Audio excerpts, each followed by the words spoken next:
pastor Campos vir aqui à frente, nós vamos estar orando mais uma vez, vamos estar entregando a vida dele e a nossa vida, porque eu quero ouvir a voz de Deus, e eu gostaria que você colocasse a mão no seu coração também, fala: Senhor, eu quero ouvir a tua voz nessa noite, fala através do teu servo. Tenho certeza que se você abrir o seu coração, algo novo vai acontecer, uma nova perspectiva espiritual, Deus estará te abençoando no nome de Jesus. Pai, louvamos o teu nome, te agradecemos, ó Deus, porque nós temos a convicção que o Senhor recebeu a nossa adoração, e nós fizemos, ó Deus, de todo o nosso coração. Nós cantamos aqui: Tu és a nossa cura, Tu és realmente a nossa cura. Eu sei que existem pessoas, Senhor, que podem estar enfermas neste ambiente. Nós, no nome de Jesus Cristo, lhe imploramos para que elas sejam curadas no nome de Jesus. Mas muito mais, ó Deus, que uma cura física, que o Senhor possa estar trazendo um tratamento espiritual, Senhor, porque tudo nessa vida passa, mas aquilo que vamos carregar para a nossa vida eterna, Senhor, é que fica. Portanto, abençoa-nos, fala ao nosso coração, usa o teu servo com graça, com unção, com sabedoria, como o Senhor tem usado durante esse final de semana. Ó Deus, nós imploramos ao Senhor, para que o Senhor esteja falando de uma forma real, poderosa, verdadeira, a cada um de nós. Ó Deus, que seja uma noite de milagres, uma noite de libertação, uma noite onde o Senhor esteja se manifestando no nosso meio. Nós te pedimos isso, certo que o Senhor está neste lugar e vai nos abençoar, em nome de Jesus, amém. Deus te abençoe. Obrigado. Mais uma vez é um privilégio nós podermos estar compartilhando a palavra de Deus com a igreja.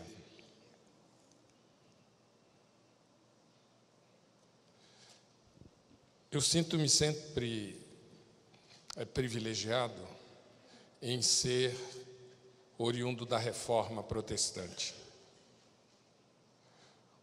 Os reformadores colocaram a palavra de Deus no lugar que ela merece estar.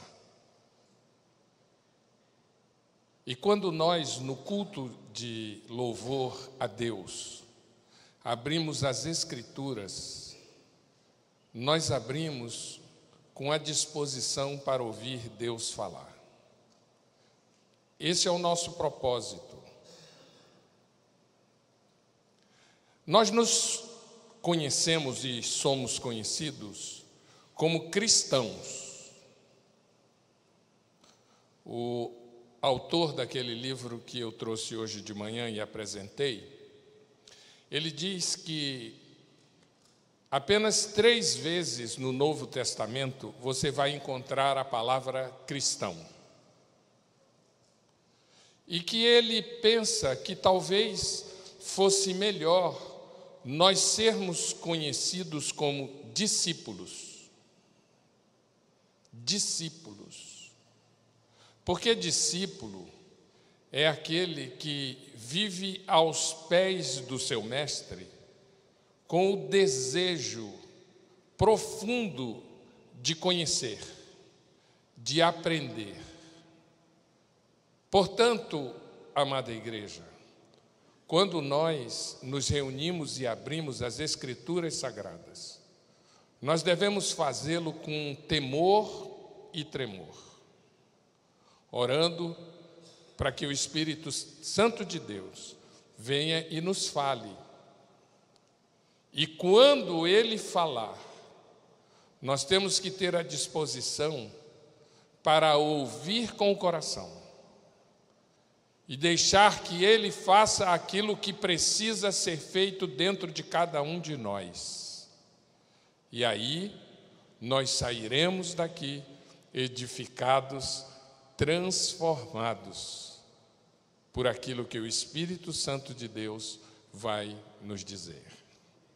É assim que você está nessa noite aqui? Com a disposição e o desejo de que Deus fale ao seu coração, e em Ele falando, você está disposto a seguir aquilo que Ele falar? Vamos orar por isso, em nome de Jesus. Feche os seus olhos. Querido Deus, nos encontramos agora na Tua casa. Abriremos a Tua palavra. E a Tua palavra é rica, poderosa, ela é eficaz. Ela é mais do que eficiente. Se nós permitirmos, ela faz aquilo que precisa ser feito da melhor maneira possível. E é por isso que aqui a Tua igreja está neste lugar, prestando a Ti um culto de adoração e de louvor. E quando abrimos a Tua palavra, Senhor, o fazemos com temor e com tremor, porque a Tua palavra é eterna. Nada, absolutamente nada, Senhor, pode mudar a Tua palavra, porque o nosso Deus não muda. Agora, Senhor, em nome de Jesus, eu me coloco à Tua disposição, reconhecendo as minhas limitações, reconhecendo a minha pequenez, reconhecendo a Tua grandeza. Por isso, Senhor, enquanto eu falo, por favor, Espírito Santo, unge os ouvidos dos meus irmãos, do mais moço ao mais idoso, e que a Tua graça seja derramada neste lugar profusamente, e que as vidas nesta noite sejam transformadas pela riqueza e pela profundidade da Tua palavra. Assim, com gratidão, eu oro em nome do Senhor Jesus. Amém, amém, e toda a igreja diga amém. Carta do apóstolo Paulo a Timóteo, segunda carta, capítulo de número 3.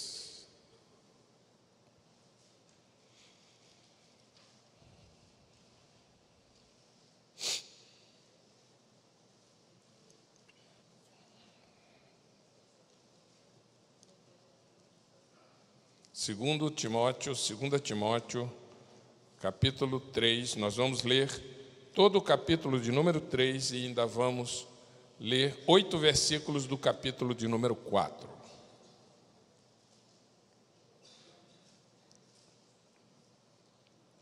Diz a palavra do Senhor: sabe, porém, isto: nos últimos dias sobrevirão tempos difíceis, pois os homens serão egoístas, avarentos, jactanciosos, arrogantes, blasfemadores, desobedientes aos pais, ingratos, irreverentes, desafeiçoados, implacáveis, caluniadores, sem domínio de si, cruéis, inimigos do bem, traidores, atrevidos, enfatuados, mais amigos dos prazeres que amigos de Deus, tendo forma de piedade, negando-lhe, entretanto, o poder. Foge também destes, pois entre estes se encontram os que penetram sorrateiramente nas casas e conseguem cativar mulherinhas sobrecarregadas de pecados, conduzidas de várias paixões, que aprendem sempre e jamais podem chegar ao conhecimento da verdade. E do modo por que Janes e Jambres resistiram a Moisés, também estes resistem à verdade. São homens de todo corrompidos na mente, réprobos quanto à fé. Eles, todavia, não irão avante, porque a sua insensatez será a todos evidente, como também aconteceu com a daqueles. Tu, porém, tens seguido de perto o meu ensino, procedimento, propósito, fé, longanimidade, amor, perseverança.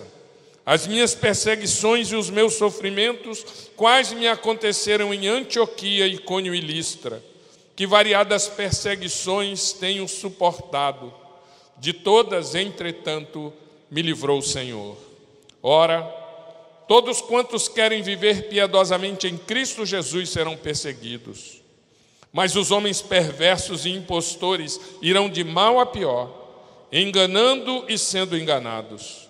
Tu, porém, permanece naquilo que aprendestes e de que foste inteirado, sabendo de quem o aprendeste, e que desde a infância sabes as sagradas letras que podem tornar-te sábio para a salvação pela fé em Cristo Jesus.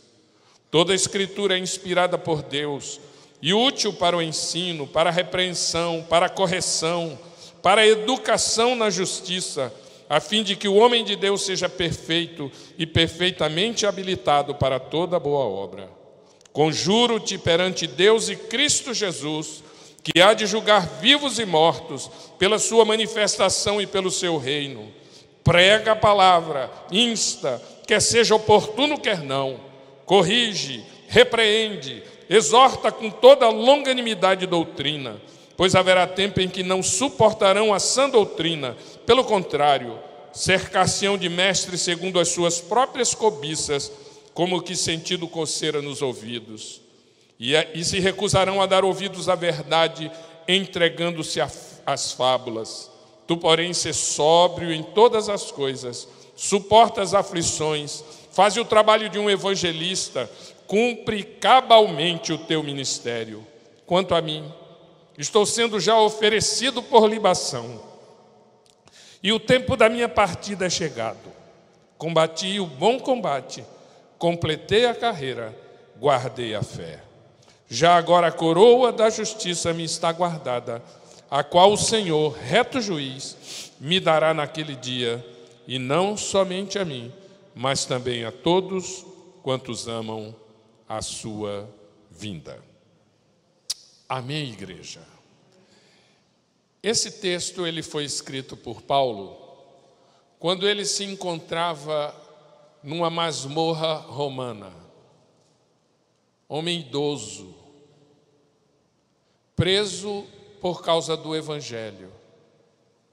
Penso eu que as masmorras romanas eram mais desconfortáveis do que as nossas odiernas prisões. Lá estava Paulo, prisioneiro por causa de Cristo, prisioneiro por causa do Evangelho, já sabendo que a sua hora era chegada, mas preocupado com o seu filho na fé e com o Evangelho que teria sequência a partir daquele jovem que aprendeu com ele. E ele escreve então esta carta, a sua última carta, antes do seu sacrifício. E nesta carta ele faz revelações acerca das coisas que aconteceriam nos últimos dias. E eu quero meditar com você acerca destas coisas e das orientações que o apóstolo Paulo dá. Em primeiro lugar, ele faz algumas considerações acerca da direção do amor dos homens nos últimos dias. Nos últimos dias, e eu penso que nós estamos vivendo estes últimos dias. Se você considerar cada um dos adjetivos que o apóstolo Paulo usa, definindo como os homens dos últimos dias seriam, e nós podemos dizer são, ele está em última análise dizendo: os homens dos últimos dias, eles direcionarão todo o seu olhar e o seu amor para o sentido errado.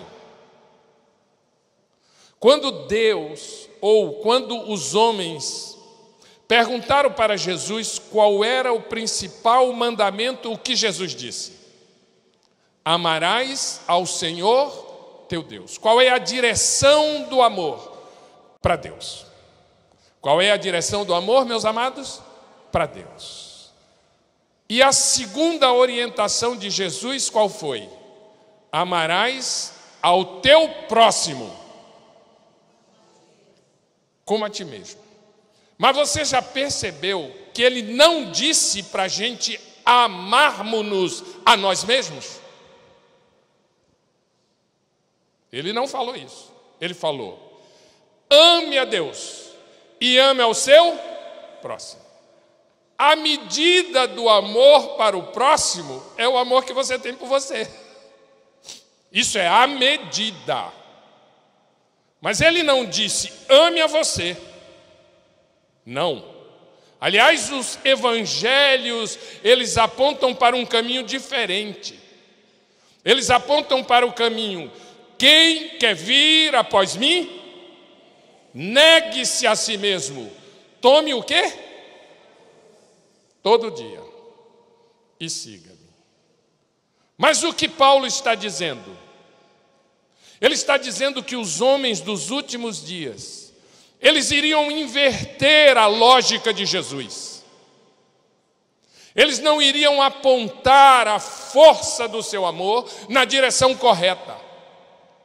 Mas eles estariam voltados para si mesmo. Todos esses adjetivos, perceba, definem o homem como alguém que aponta todo o seu potencial de amor para si mesmo. Eles seriam egoístas, eles seriam desobedientes, eles seriam desafeiçoados, não teriam amor. E eu oro para que a direção do nosso amor não esteja na direção errada, mas ela continue a estar na direção correta de Deus e do nosso próximo. Então, o apóstolo aponta, em primeiro lugar, a direção errada do amor. Em segundo lugar, ele aponta no verso 5, que os homens teriam forma de piedade, negando-lhe, entretanto, o poder. Forma de piedade. Em última análise, eles teriam aparência, mas eles não teriam essência. Piedade. Você já parou para considerar o que significa estar no caminho de piedade? O caminho de piedade é o caminho que todo aquele que tem Jesus Cristo no seu coração, por obrigação, eu não sei se é por obrigação a palavra, mas inexoravelmente, recebeu Jesus Cristo no coração, inexoravelmente o homem passa a caminhar no caminho da piedade. E o caminho da piedade, ele é o caminho da cruz. Só se conjuga o verbo no caminho da piedade, ou melhor, o verbo que é melhor conjugado no caminho da piedade é perder. Como é que é o presente do indicativo do verbo perder? Vamos lá. Eu perco. Qual é a primeira pessoa do plural do verbo perder no presente do indicativo? Nós perdemos. Ninguém pode estar no caminho de piedade sem querer conjugar este verbo. Sabe por que os casamentos têm muito problema? Porque nós queremos conjugar no caminho da piedade o verbo ganhar. Como é o presente do indicativo na primeira pessoa do singular do verbo ganhar? Eu ganho. Eu ganho. E quem está no caminho da piedade tem que conjugar este verbo, o verbo perder. Foi isso que Jesus disse. Quem quer vir após mim, negue-se a si mesmo. Diga para quem está do seu lado. Você quer ir após Jesus? Negue-se a si mesmo. Sabe aquela coisa... Sabe aquilo que a gente tem, que a gente quer ganhar, na hora da discussão, dentro de casa, quando a gente se relaciona com a nossa esposa, com o nosso esposo. Se há um sonho no casamento minha esposa precisa mudar. Eu sou casado há 41 anos, ainda não consegui.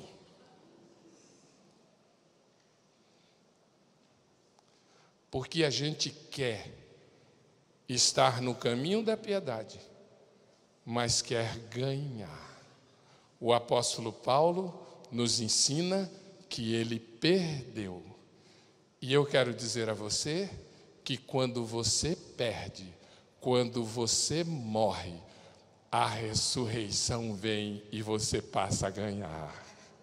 Amém, irmãos? Mas se você quiser ganhar, você vai perder. Por isso o apóstolo está dizendo: tem forma de piedade, tem jeito de piedoso, tem aparência de piedoso, mas nega o poder da piedade. Porque o poder da piedade é o poder de transformação, é o poder de colocar as coisas de Deus no lugar certo e tirar aquilo que nós temos, que é o orgulho, que é a vaidade, que faz com que a direção do nosso amor, ao invés de estar para Deus sobre todas as coisas e ao nosso próximo, nós direcionamos para nós. Então o apóstolo está dizendo: cuidado, foge destes, porque estes, eles acabam afetando. Mas eu creio que nós que temos o Senhor Jesus Cristo, estamos no caminho certo, que é o caminho da piedade. Amém, amada igreja? Louvado seja o nome do Senhor. Em terceiro lugar, ele diz no verso 7: aprendem sempre e jamais podem chegar ao conhecimento da verdade. Aprendem sempre. Nós estamos vivendo hoje um mundo assim. O mundo hoje, ele é um mundo que as pessoas têm que estar abertas. Elas não podem definir valores absolutos. Aliás, dizem eles, não existe valor absoluto. Isso não é novidade, porque diante de Jesus, Pilatos disse: o que era a verdade? Ele estava diante da verdade, não reconheceu a verdade e tinha exatamente o pensamento do homem odierno, moderno. Aprendem sempre, cultuam o sincretismo. E hoje nós estamos vivendo uma sociedade que cultua o sincretismo. Tudo está certo. E as igrejas, lamentavelmente, estão entrando por esse atalho diabólico, tirando a palavra de Deus do lugar que Deus definiu para ela, como fonte de direcionamento para cada vida, a fim de que a sociedade seja uma sociedade justa. Mas os homens modernos, eles serão assim, vão aprender sempre, tem sempre abertura para novas verdades. Hoje pela manhã nós falamos acerca da tolerância, e eu disse de manhã a frase de Chesterton, um pensador cristão inglês, que disse que tolerância é a virtude do indivíduo sem convicção. Claro que existe, como eu disse de manhã, a boa tolerância, aquilo da convivência, mas não a tolerância interna. Sabe por quê, amados irmãos? Porque quem tem Jesus encontrou a verdade. E quando nós encontramos a verdade, nós não podemos, em nenhuma hipótese, negociá-la sob qualquer ponto de vista, porque Jesus é a verdade eterna de Deus. É a verdade que se fez carne, é a palavra viva de Deus. Jesus Cristo é aquele que se fez carne por amor a nós, morreu em nosso lugar, e a sua vida deve ser o modelo para que cada um de nós possa seguir claramente. Cultuarão o sincretismo, o relativismo, o pluralismo. E eu quero, em nome de Jesus, estar despertando você a combater alguma coisa que o próprio Jesus Cristo combateu. Abre, por favor, em Mateus capítulo 6. Mateus capítulo 6.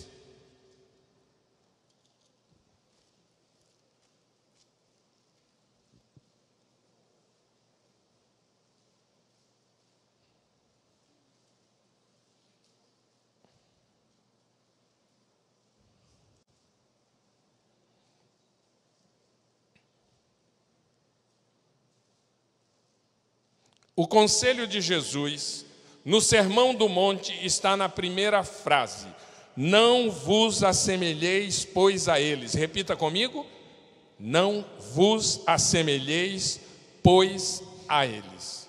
Jesus Cristo está falando daqueles hipócritas e está dizendo: não se assemelhe, não se conforme. Paulo também combateu este conformismo.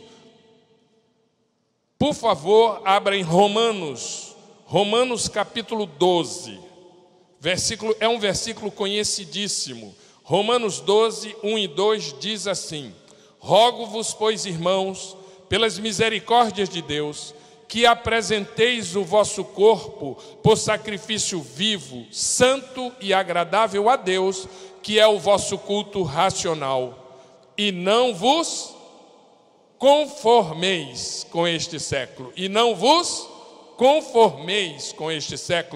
mas transformai-vos pela renovação da vossa mente, para que experimenteis qual seja a boa, agradável e perfeita vontade de Deus. Os homens do século 21 são homens que cultuam a tolerância. Não apenas os homens. Homens, quando eu falo de uma forma genérica. Homens e mulheres cultuam a tolerância. E a igreja hoje está cultuando a tolerância, a ponto de nós vermos igrejas cristãs contemporâneas. Igrejas cristãs cujo pastor é homossexual declarado e faz casamentos homossexuais. E a sociedade acha que isso está absolutamente correto, quando a palavra de Deus nos mostra que macho e fêmea os criou. Nós temos uma verdade, e a verdade absoluta é o Senhor Jesus Cristo, e nós não cultuamos o sincretismo. No versículo 10 do capítulo 3, o apóstolo fala: tu, porém, a sociedade é assim, mas você tem seguido de perto o meu ensino, tem seguido de perto o meu procedimento, o meu propósito, a minha fé, a minha longanimidade, o amor e a perseverança, as minhas perseguições e os meus sofrimentos, quais me aconteceram em Antioquia, Icônio e Listra, que variadas perseguições tenho suportado, de todas, entretanto, me livrou o Senhor. Ora, todos quantos querem viver piedosamente em Cristo Jesus serão perseguidos, mas os homens perversos e impostores irão de mal a pior, enganando e sendo enganados. Por favor, leia comigo o verso 12. Ora, todos quantos querem viver piedosamente em Cristo Jesus serão... Vamos ler de novo?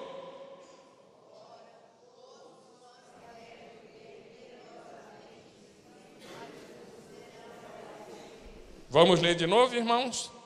Ora, piedosamente. Quem crê nessa palavra, diga amém. Você crê que é a palavra de Deus? Então todos que querem viver no caminho de piedade serão o quê? Perseguidos. Prepare-se, pelo menos emocionalmente, para as perseguições. Eu não sei, amados irmãos, eu tenho uma posição com relação à volta do Senhor Jesus Cristo. Eu sou pré-milenista, pré-tribulacionista. O que é o pré-milenista? O pré-milenista crê que a igreja será arrebatada antes do milênio. E o pré-tribulacionista? Também. Quem prefere isso, diga amém.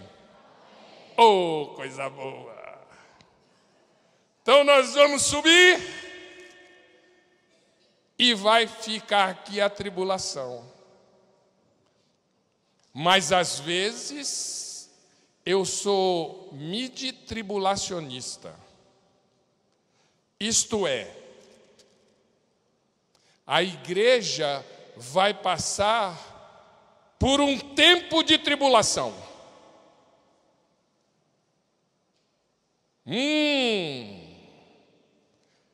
Vai depurar, purificar. Uma coisa eu sei, nunca se ouviu tanto falar em guerras. O mundo está em conflagração. Nunca se ouviu falar tanto na violência.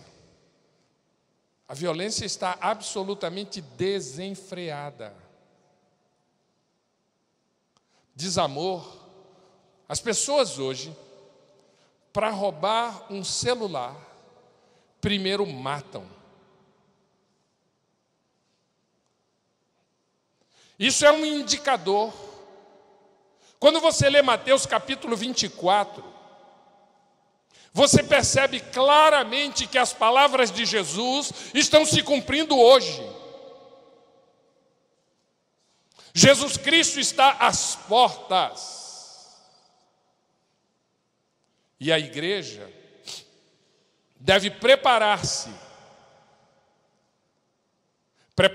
para a volta do Senhor Jesus Cristo.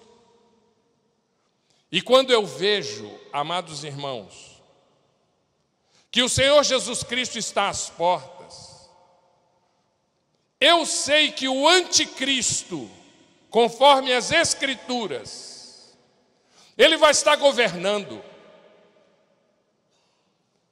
E quando eu penso na minha cabeça, nas minhas meditações, eu penso que o que está escrito nas Escrituras, que a marca da besta vai ser posta na mão. Não tem isso nas Escrituras, no Apocalipse? Ou na testa?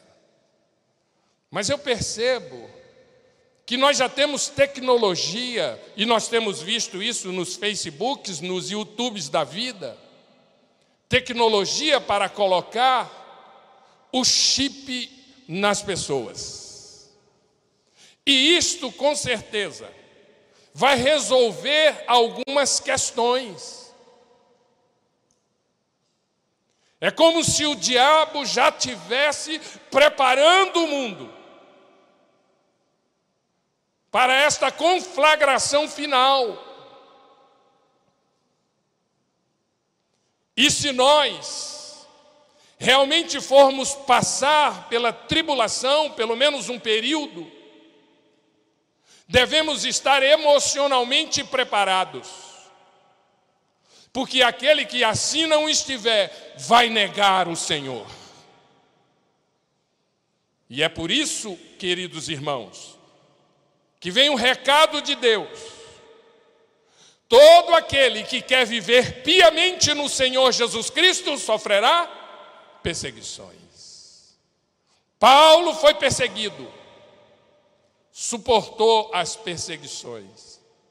Todos os apóstolos tiveram morte violenta, com exceção do apóstolo João, porque foram perseguidos por amor a Jesus Cristo. E se nós não estivermos psicologicamente ou emocionalmente preparados, com certeza nós vamos ceder.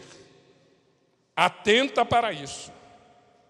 As posturas bíblicas, as posturas que abraçam a verdade absoluta, hoje geram e vão gerar mais perseguições.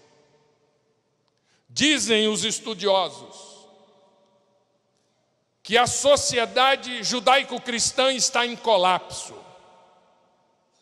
E um dos indícios de que a sociedade judaico-cristã está em colapso é o fato de que as nossas leis não terem mais no seu bojo aquilo que as leis antigas tinham, referências cristãs. As leis que emanam do Congresso, do nosso Congresso, e que vão emanar, não serão leis embasadas nas Escrituras. Aqueles que são pais, não sei quanto tempo nós teremos para corrigir os nossos filhos segundo a palavra de Deus. Porque se nós assim fizermos e as leis que emanam do nosso Congresso estiverem assinadas, nós seremos perseguidos. Por isso, preparemo-nos. Nós somos do Senhor e todo aquele que quer viver piamente no Senhor sofrerá perseguições. Amém, irmãos? Versículo 14 e versículo 15 diz assim: Tu, porém, permanece naquilo que aprendeste, e de que fosse inteirado, sabendo de quem o aprendeste, e que desde a infância sabes as sagradas letras, que podem tornar-te sábio para a salvação pela fé em Cristo Jesus. Eu sou muito grato, como disse no começo, a Deus, por ser um protestante, um reformado. As Escrituras Sagradas foram colocadas no lugar que deve estar. Eu creio que vocês sabem, mas eu vou repetir. O catolicismo romano considera que o clero, a tradição e as Escrituras estão no mesmo nível. Nós entendemos que as Escrituras, elas estão acima da igreja, porque é das Escrituras que a igreja emana. Mas eles não. Eles consideram que o clero vivo tem autoridade sobre as Escrituras e por isso interpretam as Escrituras da forma como eles acham que devem. Mas nós cremos que a Bíblia é inspirada por Deus. Amém? E é por isso que Paulo diz: toda Escritura é inspirada por Deus. Vamos repetir? Novamente. Inspiração. Você já pensou o que significa inspiração? Você já parou para pensar como é que Deus fez para inspirar os escritores da Bíblia? Às vezes alguém está pensando que ele fechou os olhos e Deus veio e tomou ele e ele começou a escrever.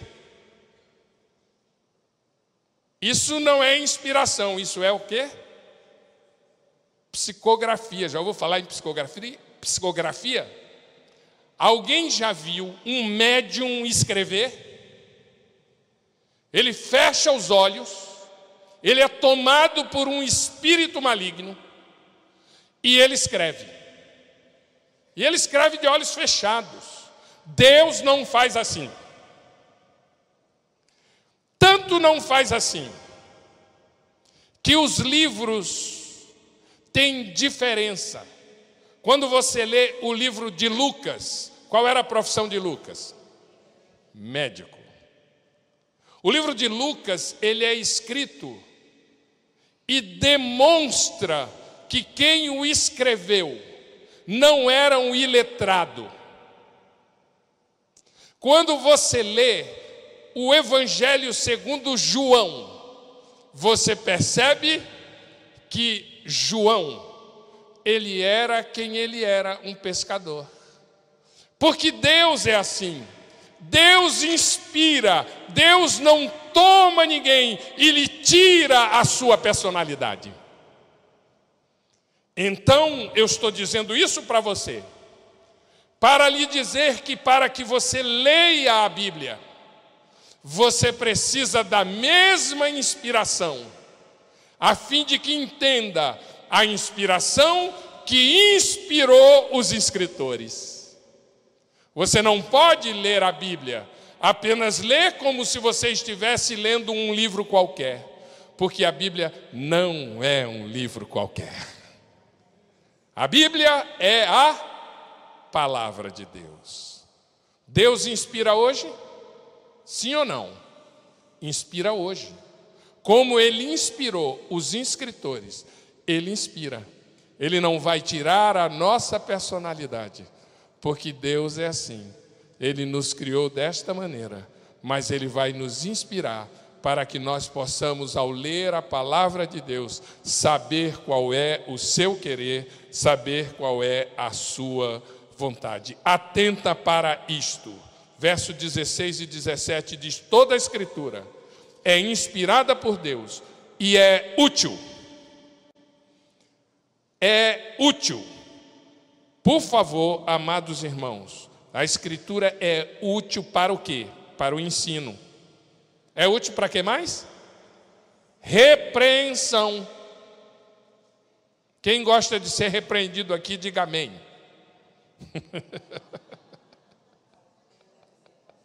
Ou melhor, quem não gosta de ser repreendido, diga amém. A gente não gosta de ser repreendido. Pois é, a palavra de Deus serve para repreensão, para correção, para educação na justiça.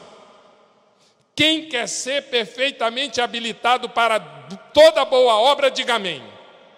Então, a palavra de Deus vai o quê? Repreender. A palavra de Deus vai repreender vocês, jovens. A palavra de Deus vai repreender vocês, adultos. E é interessante que quanto mais velho a gente fica, mais difícil e mais a cerviz fica difícil de quebrar. Mas a palavra de Deus, ela serve para nos ensinar, para nos repreender, para nos corrigir e para nos edificar. Deus nos deixou a sua palavra. Isso é uma bênção grande, nós termos a palavra de Deus. Eu não sei quantas vezes você medita nela. Eu não sei aonde a palavra de Deus fica na sua casa. Eu não sei se você não tem tempo para ler as Escrituras Sagradas. Se você não ler a Bíblia, você jamais terá intimidade com Deus. Porque Deus se revela através da sua palavra. Deus se revelou através da sua palavra. E a igreja, ela tem perdido esse foco.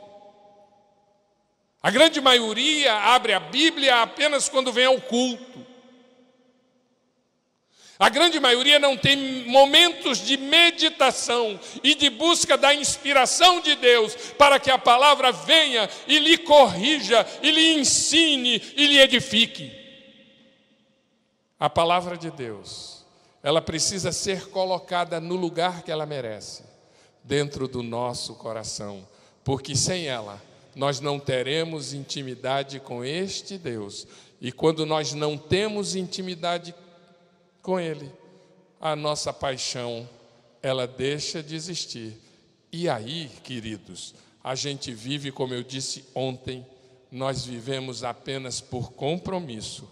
E viver somente por compromisso torna a vida árida.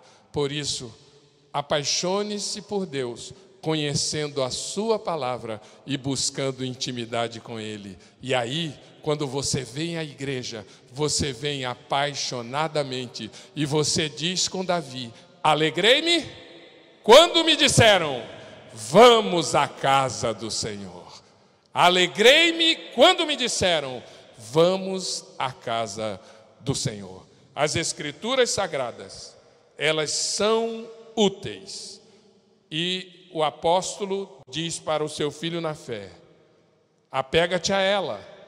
Elas são úteis para você. E atenta para a pregação da palavra. Prega a palavra. Capítulo 4. Conjuro-te perante Deus e Cristo Jesus, que há de julgar vivos e mortos pela sua manifestação e pelo seu reino. Prega a palavra. Diga para quem está do seu lado: prega a palavra. Prega a palavra. Irmãos, preste atenção no que eu vou dizer. Quem tem algum amigo ou amiga que gostaria que fosse convertido ao Senhor, levante a mão. Prega a palavra. Agora preste atenção. Não pregue tematicamente o que eu estou dizendo. Pregue expositivamente. Use as palavras da palavra. Olha o conselho que eu estou lhe dando. Use as palavras da palavra. Sabe por quê? Porque Deus tem compromisso com a sua palavra. A maioria das vezes, nós queremos evangelizar tematicamente. Então você quer ser agradável, então você fala do Cruzeiro, que infelizmente meu time não ganhou dele hoje. Aí você fala de esportes, de profissão.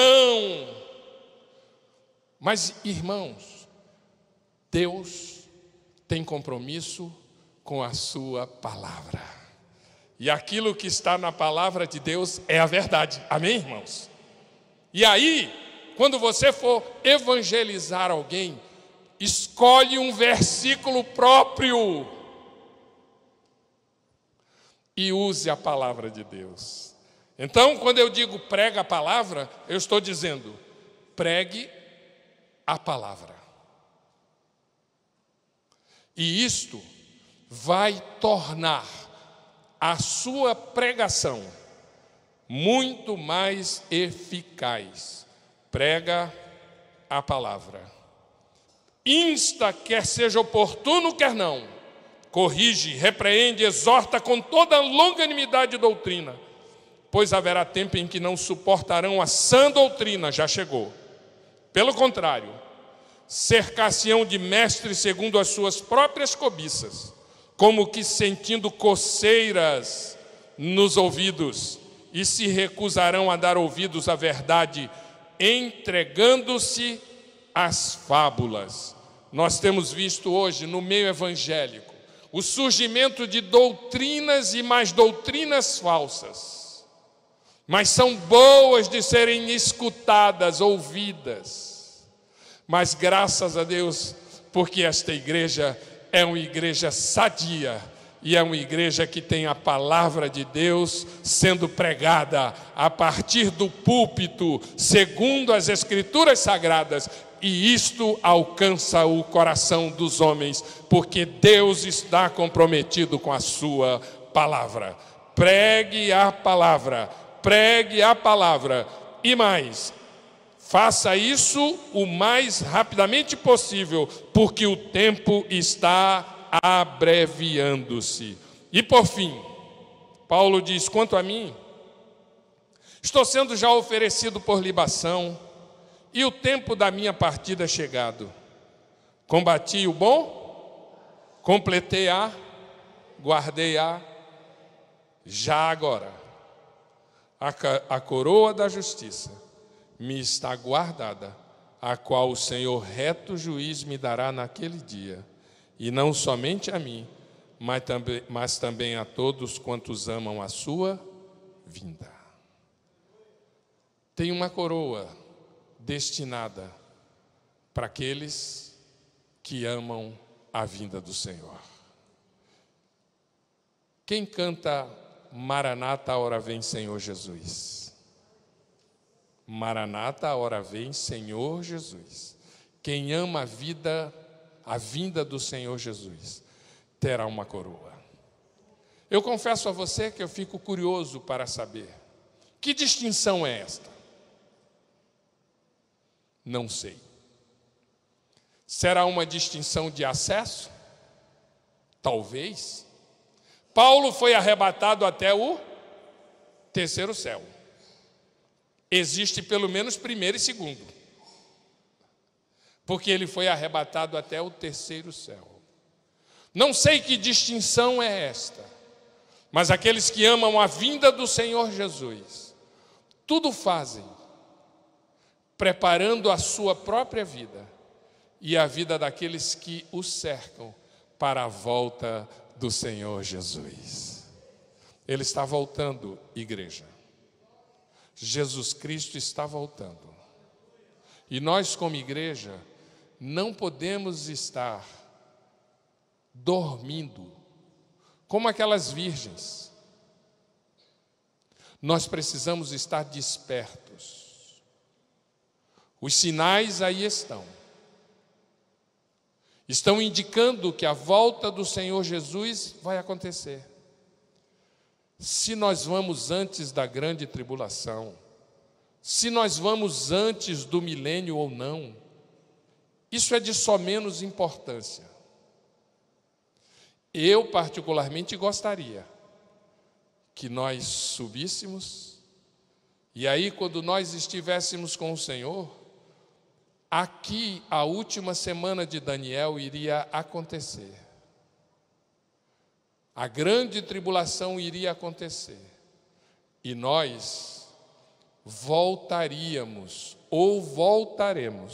com o Senhor Jesus Cristo, que vai colocar o seu pé no Monte das Oliveiras. E nós estaremos no exército do Senhor. E nós vamos lutar contra o anticristo e já somos vencedores. Jesus Cristo está voltando. E Ele voltará como Rei. Ele voltará como Senhor. Hoje, Ele é Salvador. Mas Ele vai voltar como Senhor de toda a história. Queridos, eu tenho uma crença. O milênio de Cristo vai acontecer aqui. E eu creio que nós vamos trabalhar para o Senhor Jesus Cristo, e que prazer será. E creio que nós vamos restaurar aquilo que nós mesmos estamos destruindo. E às vezes eu penso, eu morei no Rio de Janeiro, ou melhor, morei em Niterói. E eu olho aquela baía, a Baía de Guanabara, tão destruída, tão poluída.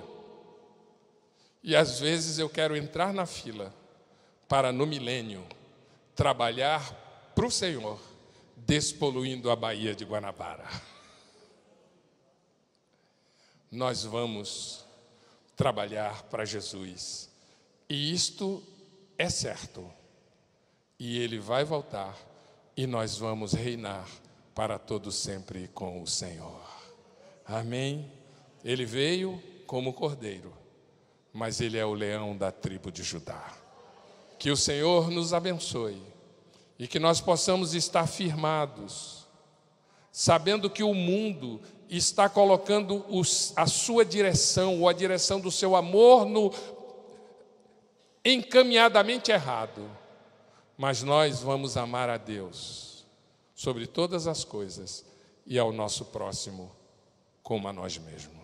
Que Deus abençoe esta igreja. Que a graça do Senhor continue resplandecendo aqui. Que o pastor Rimac e a sua família continue a pastorear esta igreja da forma como tem feito, conduzindo-a para o caminho do Senhor Jesus Cristo sempre e colocando a palavra de Deus no lugar que ela merece. Muito obrigado pela oportunidade de passar este final de semana com vocês, compartilhando desta graça que é a palavra de Deus que eu tenho no meu coração desde o dia que eu aceitei Jesus. Fiquem debaixo da graça e da paz do Senhor Jesus.